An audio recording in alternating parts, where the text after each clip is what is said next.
Boa noite. Eu vou aproveitar essa oportunidade para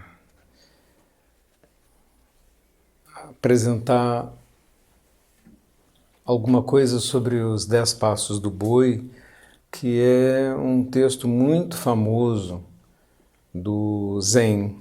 Aqui são os estágios da jornada espiritual. E aqui eu vou mostrar as pinturas de Gyokusei Jikihara Sensei, que estão baseadas, ilustram os poemas do mestre Zen Kakuan, que viveu aproximadamente entre 1100 e 1200. Nesse caso aqui, os poemas foram adaptados para o inglês pelo mestre John Daido Loori, né? E essa edição aqui é da Dharma Communications. Eu recebi esse presente que foi achado num sebo em Caruaru, no interior de Pernambuco. Então vamos comentar um pouco essas ilustrações e depois nós poderemos ter perguntas, porque eu escrevi um texto de 17 páginas, está sendo usado no nosso curso de estudos do Dharma. Como é o nome do curso? Curso de Formação Continuada em Ensinamentos Zen Budista. Curso de Educação Continuada em Ensinamentos Zen Budistas. Está meio comprido demais para minha memória. A primeira ilustração, ela ilustra o que acontece com a angústia existencial do ser humano. Ele procura algo. Aqui o boi, o ox, o touro, não é uma metáfora para a mente, para aquilo que ele está procurando. Ele está perdido, sente-se sem objetivos, não sabe bem o sentido de sua vida e ele procura um caminho espiritual. Mas não tem nem vislumbre do boi. Então, o nosso herói encontra pegadas. São as pegadas do boi. Na realidade, é o que acontece com o praticante que vem para a Sangha, né? Para a comunidade budista. Ele percorre muitos lugares, procurando achar algo, ou ter uma resposta para suas dúvidas ou inquietações, ou para a angústia existencial. E então ele enxerga rastros. E a atitude mental é: eu desconfio que aqui existe alguma coisa. Aí ele vem à comunidade budista, ouve o professor e não entende nada. Mas ele desconfia que tem alguma coisa. Essa é a visão dos rastros. E se ele o segue, no segundo passo, se ele o segue, de repente, ele vê o boi. Ele o enxergou. Neste terceiro passo, nós estamos falando da existência de experiências espirituais. No terceiro passo, acontecem as experiências de samadhi e de kensho. Na realidade, as experiências de samadhi podem acontecer no segundo passo, porque ele está praticando, então tem concentração. Mas no terceiro passo, de repente, ele vê o boi. Esse passo é muito importante porque ele não precisa mais acreditar no professor. Não se trata de uma questão de confiar no professor. A palavra fé nem uso, porque no budismo a palavra confiança estaria mais adequada. Eu confio que o professor tem algum sentido no que está dizendo. Então, ao enxergar este animal,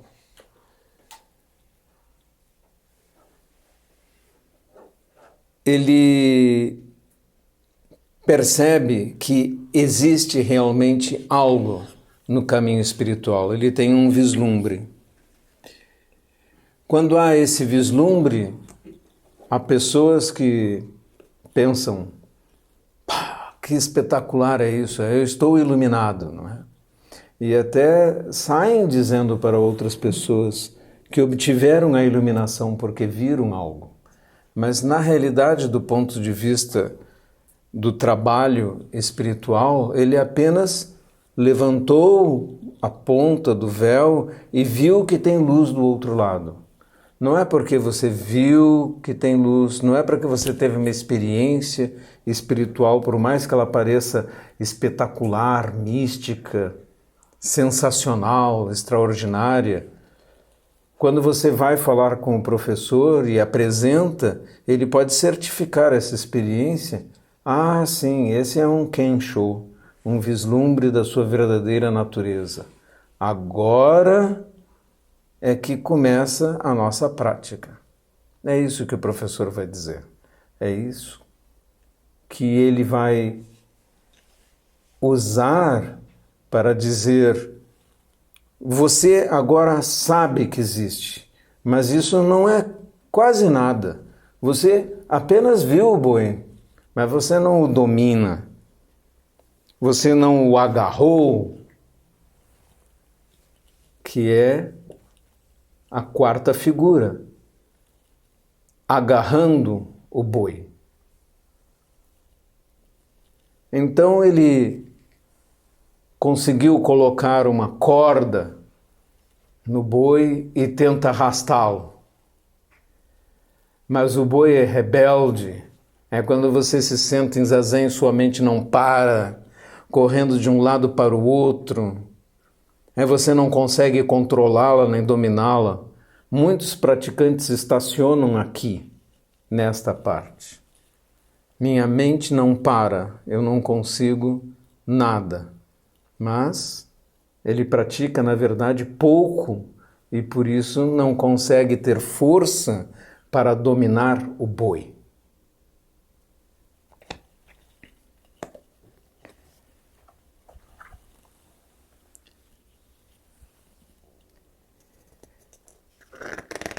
O quinto passo.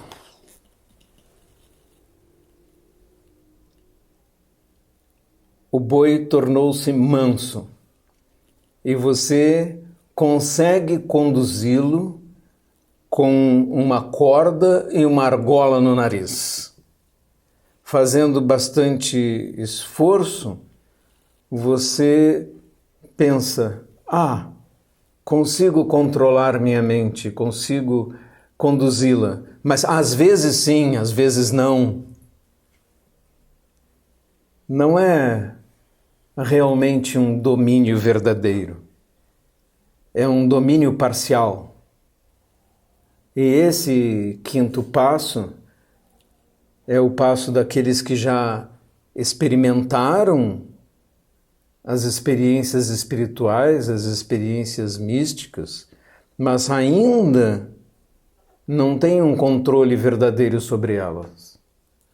Eles às vezes têm experiências espirituais, às vezes não. passam períodos que estão praticando firmemente e períodos em que se perdem, né? E caem no mundo de novo e depois se acordam que as coisas não estão bem, aí voltam para a Sangha. Por isso temos tanta gente que vai e volta. Mas no Zen nós não fazemos força nenhuma. Nós não telefonamos para os praticantes e dizemos: venham, sentimos saudades de você, porque você não continua praticando. Nós não acarinhamos o ego de ninguém.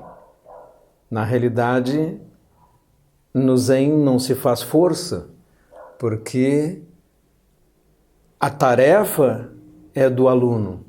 E se ele não tiver mérito e esforço, o professor nada faz, deixa que o tempo corra, porque ele não acredita que em salvação, ou que o aluno está perdido. O que o professor pensa é: ele deu um bom passo nessa vida, não é?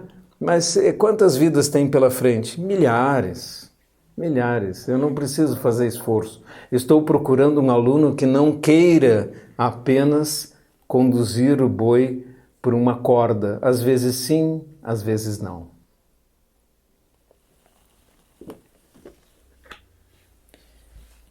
Então chegamos ao extraordinário sexto passo.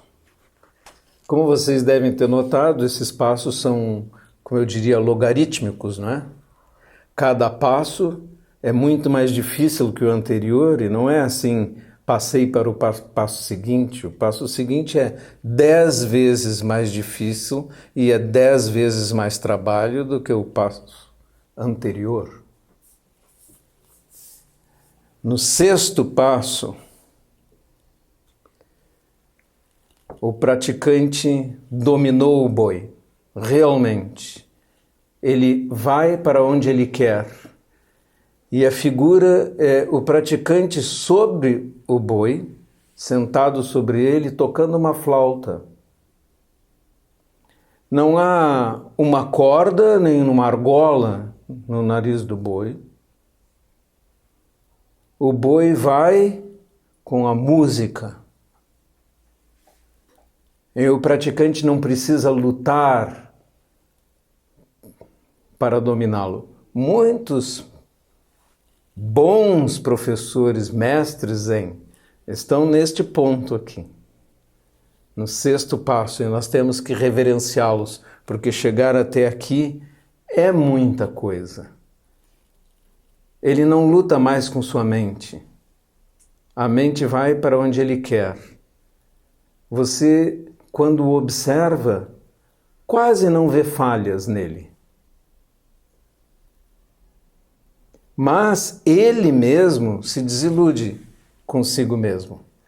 Domino minha mente, mas às vezes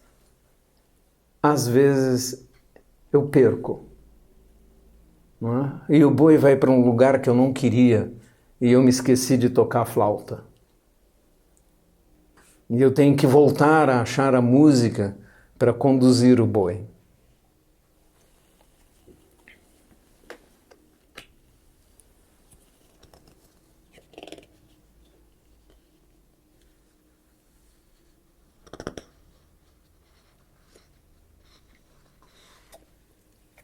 Sétimo passo. O boi foi esquecido. E ele não surge mais na figura. O poema diz que agora, descansado, o boi está esquecido. Você encontrou sua casa.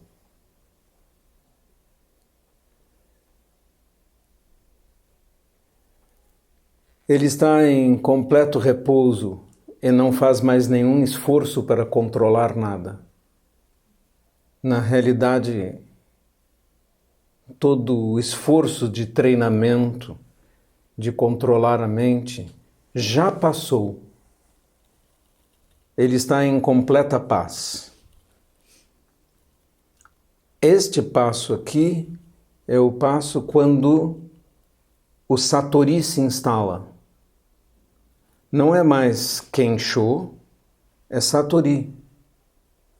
Ele pode fazer surgir a experiência iluminada quando quer, porque tem controle sobre a própria visão e sua verdadeira natureza está todo o tempo presente.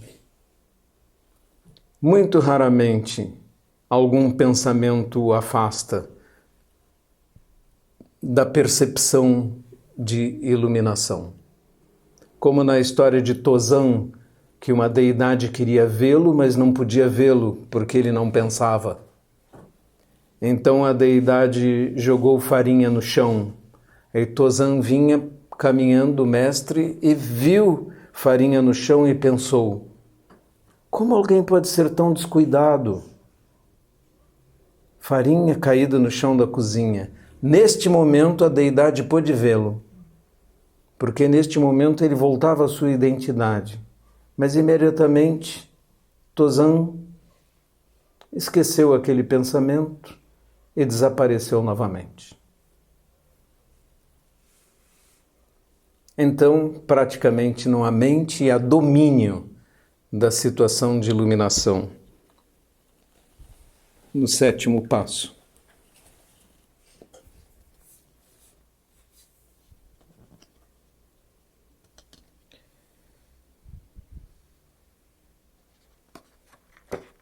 O 8º passo.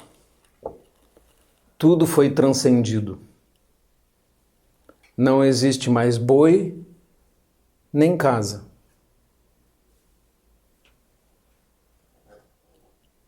Ele está vazio.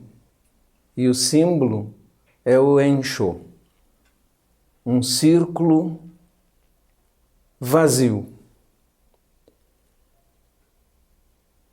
O vasto céu não pode ser alcançado, nem se parte com pensamentos.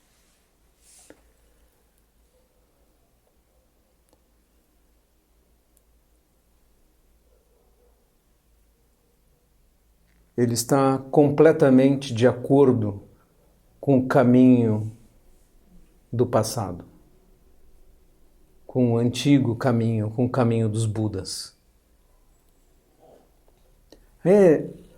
Esta ilustração, nas antigas escolas budistas, era o fim do caminho. Iluminação absoluta. Tudo em volta é vazio, não é um significado nas coisas que arraste. Ele não é mais um pássaro voando no céu. Ele é o próprio céu azul.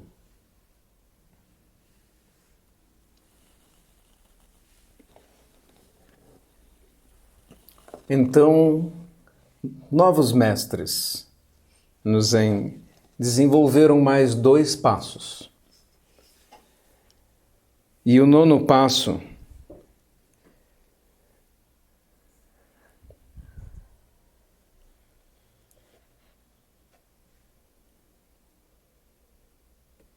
diz que, enfim, o rio sem fim flui tranquilamente e as flores têm cores. Ele retorna à fonte.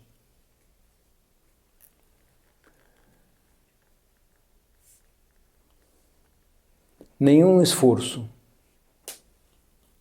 Ele, os rios, as flores, as montanhas são completamente um. Não é ele que está vazio, ele e todas as coisas se integraram. Não ele olha as coisas como vazias, mas ele e todas as coisas são o próprio vazio, e o vazio é a fonte de onde tudo surge.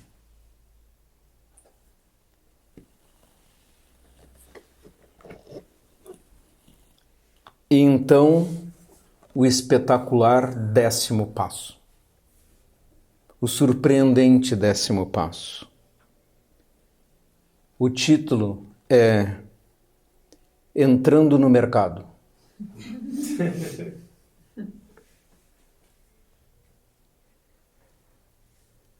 Entrando no mercado, pés descalços e sem nenhum ornamento. Um sorriso.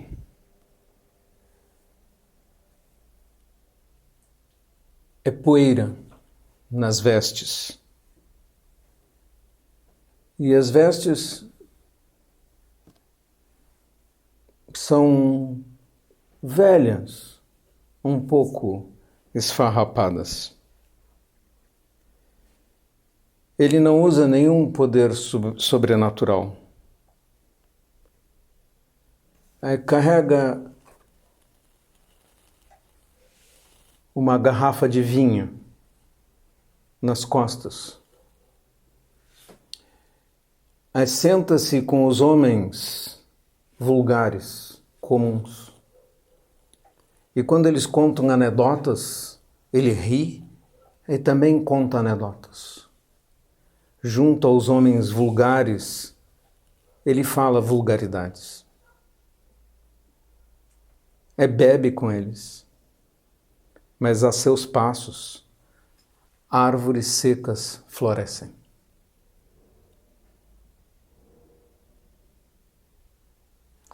Na realidade, é a imagem do Bodhisattva, que vai para o mercado e aceita fazer qualquer coisa para salvar os seres. Não está isolado nem vazio. Ele trabalha junto dos outros seres. É mesmo que os outros seres o achem risível ou folclórico. Na realidade, ele está trabalhando por eles. E esse, o Bodhisattva, é o ideal do budismo Mahayana.